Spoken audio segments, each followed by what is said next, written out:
Nous connaissons leurs voix et leurs chansons font partie de nos vies. Pourtant, bien qu'épiée, scrutée et commentée, la vie de ceux qui ont façonné la chanson française demeure bien souvent méconnue. Plongez dans les vies fascinantes de nos plus grands artistes. Bienvenue dans Ma Vie, un podcast où chaque épisode est une exploration intime des parcours extraordinaires des icônes de la chanson. Mais avant ça, tout commence par une voix. Et quelle voix! Non, rien de rien. Non, je ne regrette rien. Ni le bien qu'on m'a fait, ni le mal. Édith Piaf, la môme Piaf, a bouleversé le visage de la chanson française. Née dans la misère et écorchée par la vie, cette enfant de la balle deviendra l'une des plus grandes vedettes du music-hall jusqu'à incarner la mère de la chanson française. Rien de rien. Non, je ne regrette rien. C'est payé, balayé, oublié.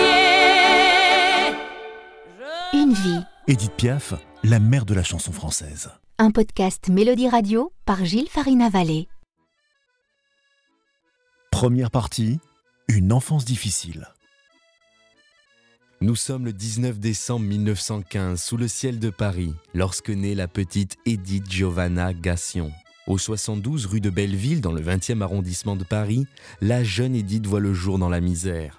Élevée dans le monde du spectacle par ses parents, Louis-Alphonse Gassion, un artiste de cirque contorsionniste, et Annetta Maillard, mieux connue sous le nom de scène de Lynn Marsat, une chanteuse de rue. Cependant, la vie de cet enfant de la balle prend une tournure d'autant plus difficile à l'âge de 3 ans. Son monde bascule avec l'arrivée de son petit frère Herbert en 1918. Sa mère, démunie, confie alors Édith à sa grand-mère maternelle, Emma. Malheureusement, cette dernière ne prodigue pas l'attention nécessaire à la petite fille, la laissant dans des conditions déplorables, négligeant même son hygiène de base. La légende raconte que ses premiers biberons auraient été remplis de vin rouge. Une affirmation cependant démentie par de nombreux historiens et biographes. Heureusement, un rayon de lumière traverse la vie d'Édith lorsqu'elle est confiée à sa grand-mère paternelle, Louise. Cette dernière était propriétaire d'une maison close en Normandie. Dans cet environnement inhabituel mais bienveillant, Édith découvre une vie différente. Les femmes qui y travaillent prennent soin d'elle, la nourrissant correctement, lui offrant de belles tenues et du lait made in Normandie. À l'âge de 7 ans, son père Alphonse la reprend pour une vie de nomade dans le monde du cirque, puis de la rue en tant qu'artiste indépendant et déshérité. Et à seulement 15 ans, Édith se lance dans la musique de rue avec son amie Simone Berthaud, surnommée Momone. Cette étape marquera le début d'une carrière légendaire. Nous sommes en 1932 lorsqu'elle rencontre son premier grand amour, Louis Dupont. Ensemble, ils s'installent à Montmartre pour vivre leur romance. Le bonheur est couronné par la naissance de Marcel, leur fille, en février 1933. Une enfant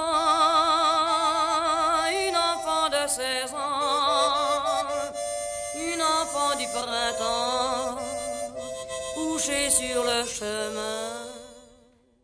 2 ans plus tard, la petite Marcel succombe à une méningite en juillet 1935, plongeant Édith dans un désespoir profond. Cette épopée émotionnelle marquera à jamais l'âme d'Édith Piaf, façonnant sa musique et lui conférant une profondeur émotionnelle inégalée. Cette femme au destin tourmenté se révélera bientôt comme l'une des voix les plus emblématiques et touchantes de la chanson française. Deuxième partie, de la rue à la scène.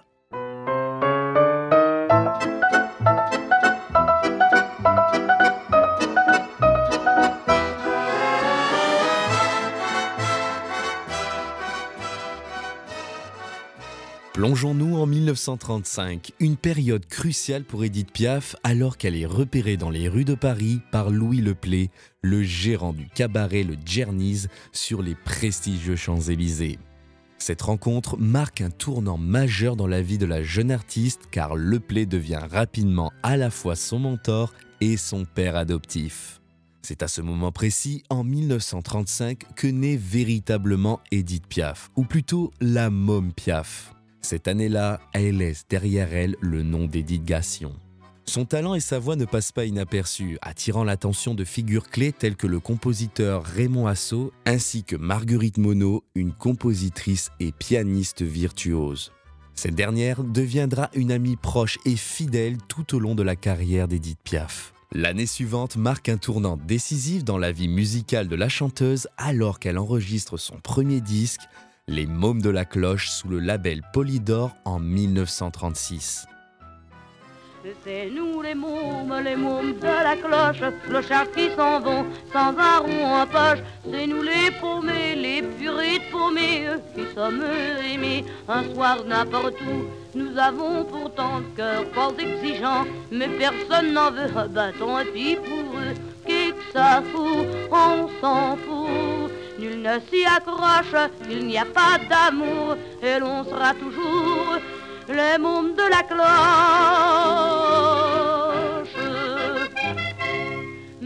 Ce disque fait sensation et rencontre un succès instantané auprès du public et des critiques, propulsant la chanteuse vers les sommets du succès.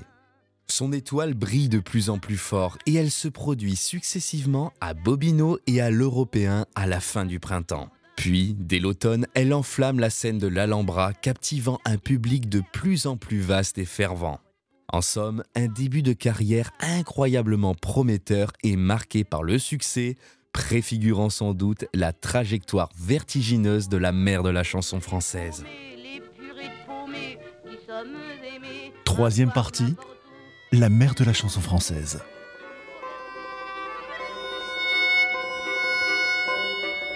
Sous le ciel de Paris s'envole une chanson. Elle est née d'aujourd'hui dans le cœur d'un garçon. Sous le ciel de Paris marche... L'année 1937 marque un autre jalon majeur dans la carrière d'Édith Piaf, alors qu'elle débute au Music Hall à l'ABC à Paris. Ce fut un succès instantané. Sa voix unique et sa présence charismatique sur scène la propulsent au rang de star de la chanson française, adorée par un public fervent. Pour couronner le tout, ses chansons deviennent des incontournables et sont même diffusées à la radio. En 1940, c'est le triomphe pour Édith Piaf au théâtre avec Le Bel Indifférent, une pièce écrite spécialement pour elle par son ami Jean Cocteau. Qui aurait cru que ces deux immenses artistes disparaîtraient le même jour ? Quoi qu'il en soit, Piaf brille dans cette pièce aux côtés de son compagnon de l'époque, l'acteur Paul Meurice. Puis, elle fait aussi ses débuts au cinéma en 1941 dans Montmartre-sur-Seine de Georges Lacombe. Même pendant l'occupation allemande, Édith Piaf continue de se produire en concert, notamment au Moulin Rouge où elle y croise la route d'Yves Montand. Le coup de foudre est immédiat. Au ciel de Paris, sous le ciel de Paris coule un fleuve joyeux. Il endort dans la nuit les clochards et les gueux.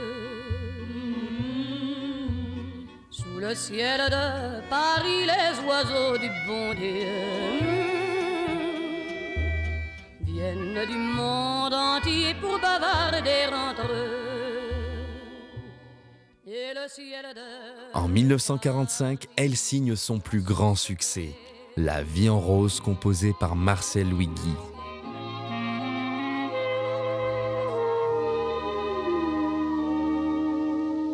Des yeux qui font baisser les miens, un rire qui se perd sur sa bouche, voilà le portrait sans retouche de l'homme auquel j'appartiens. Quand il me prend dans ses bras, qu'il me parle tout bas, je vois la vie en rose. Il me dit des mots d'amour, des mots de tous les jours, que ça me fait quelque chose. Il est entré dans mon cœur. Il s'agit de son titre le plus emblématique et il fera le tour du monde. Pourtant, malgré la gloire, Édith Piaf a une vie sentimentale tourmentée et son histoire avec Yves Montand prend fin l'année suivante. C'est alors qu'elle rencontre les Compagnons de la chanson en 1946 avec qui elle interprétera le célèbre morceau Les Trois Cloches de Jean Vilar. Mais 2 ans plus tard, en 1948, alors qu'elle triomphe lors d'une tournée à New York, elle vit sans aucun doute la passion de sa vie avec Marcel Cerdan, le boxeur français de Sidi Bel Abbès. Cependant, le 28 octobre 1949, un tragique accident emporte la vie de son bien-aimé alors qu'il se rendait à New York pour la rejoindre. C'est une perte déchirante, un cataclysme pour Édith Piaf qui ne se remettra jamais véritablement de la disparition de son amour. Mon Dieu, mon Dieu, mon Dieu, laissez-le-moi encore un peu, mon amoureux. Un jour, 2 jours, 8 jours, laissez-le-moi encore un peu à moi. Le temps de s'adorer, de se le dire, le temps de se fabriquer des souvenirs.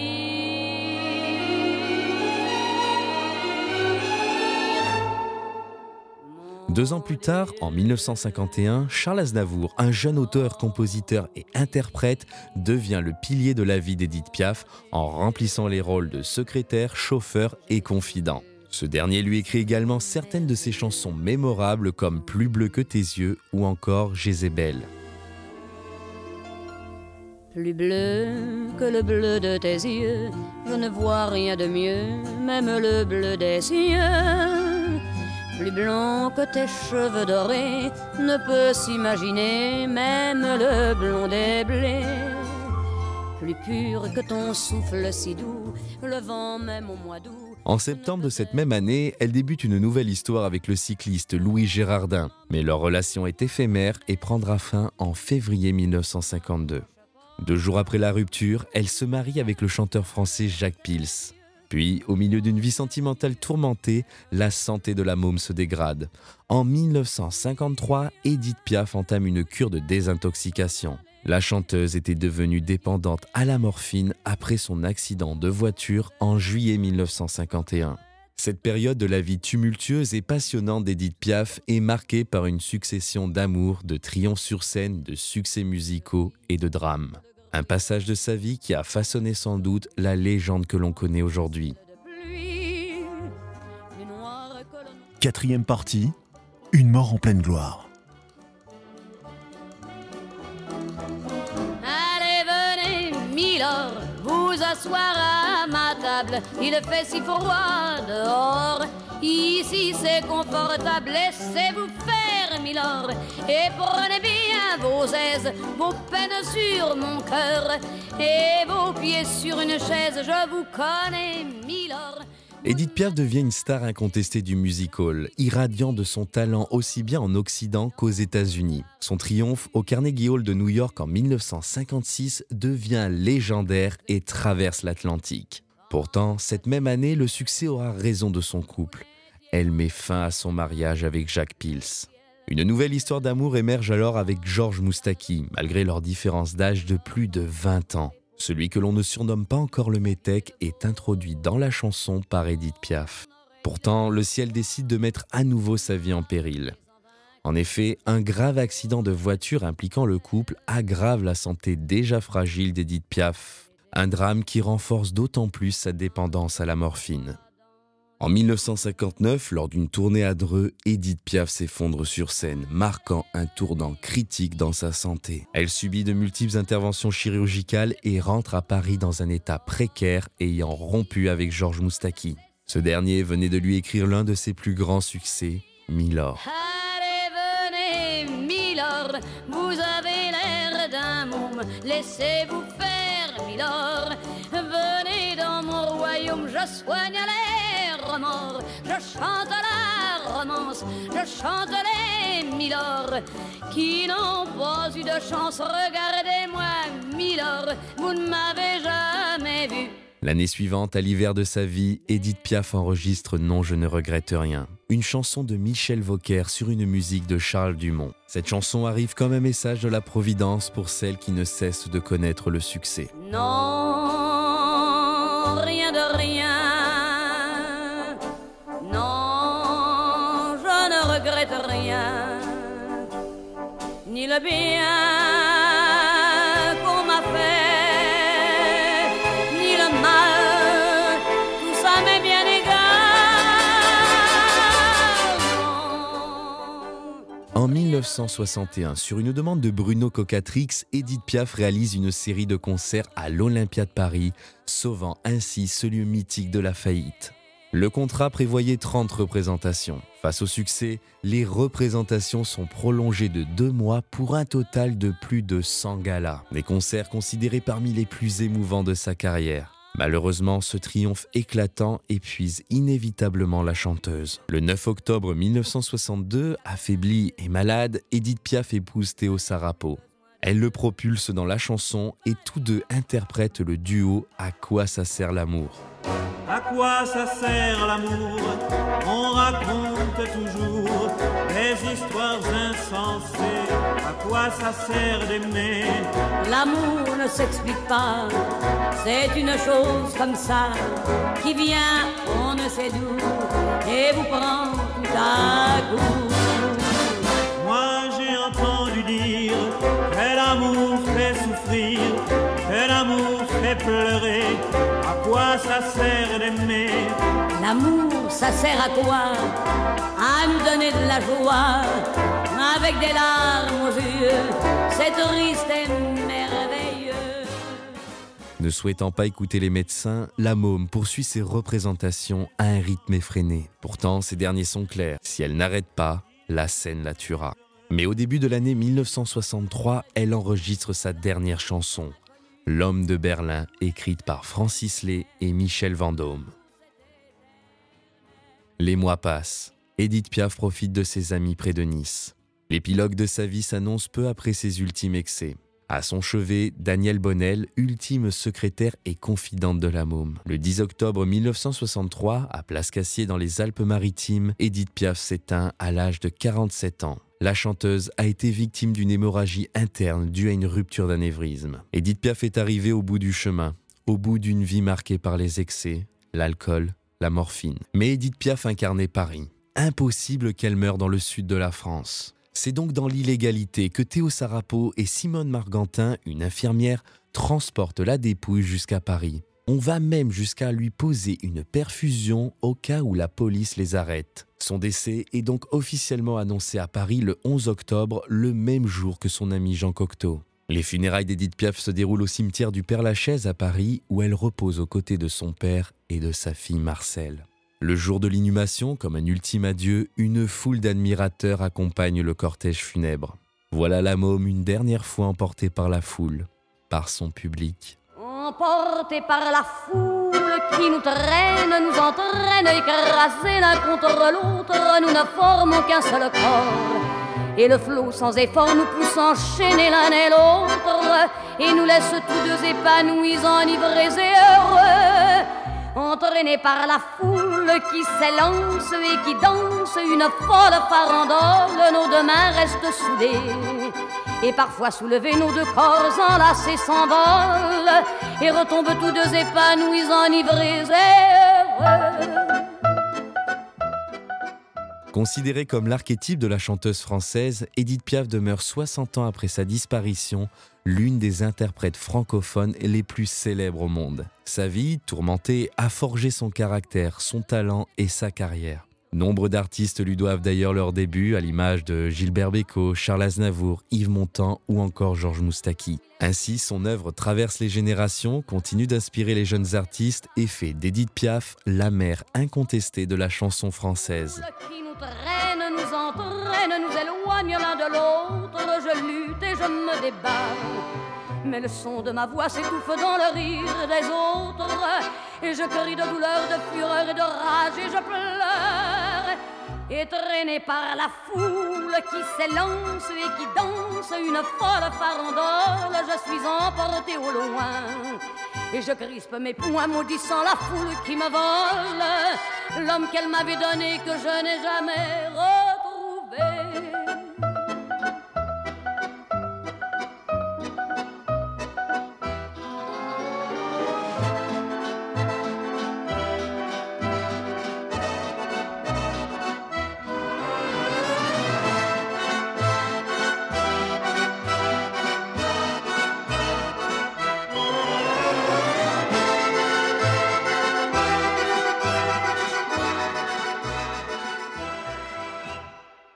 Une vie. Édith Piaf, la mère de la chanson française. Un podcast Mélodie Radio par Gilles Farina-Vallée.